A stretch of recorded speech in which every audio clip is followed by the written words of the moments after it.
La Foire internationale de Caen édition 2016 se termine. L'heure est donc au bilan. L'occasion également de découvrir la destination de l'année prochaine et le futur voyage de l'exposition événement.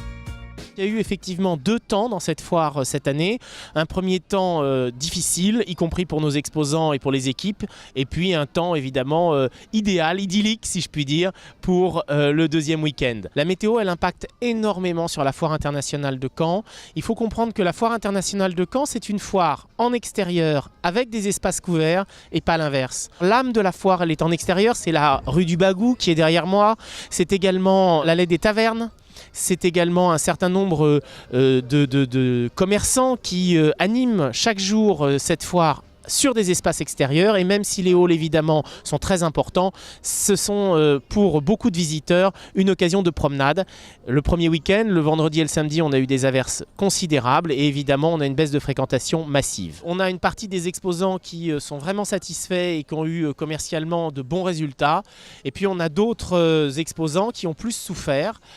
C'est vrai notamment de sections comme l'ameublement ou l'habitat, pas seulement, et on voit que ces espaces-là, eh bien, il va falloir trouver des moyens avec les exposants pour leur donner plus de visibilité, plus de communication, plus d'interactivité, plus d'animation. Car on le voit bien, les stands qui ont le mieux fonctionné cette année, ce sont les stands qui sont animés, les stands qui sont interactifs et pas les stands dans lesquels on se contente de présenter un produit. Aujourd'hui, ça ne répond plus aux attentes des visiteurs de la foire. On va avoir l'année prochaine un espace de concert en extérieur. On aura également un espace d'accueil des enfants.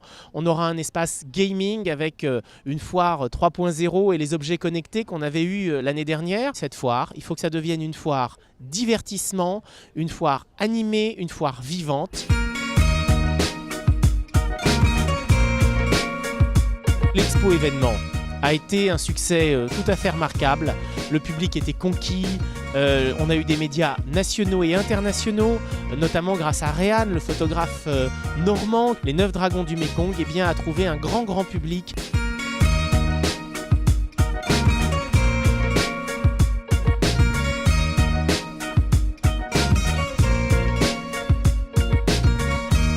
L'année prochaine, l'expo événement de la Foire internationale de Caen vous emmène en France, la France du bout du monde, cette France diverse, cette France qui est sur tous les continents, cette France faite de territoires qui vont de la glace jusqu'au grand soleil, des îles polynésiennes en passant par la forêt équatoriale de Guyane.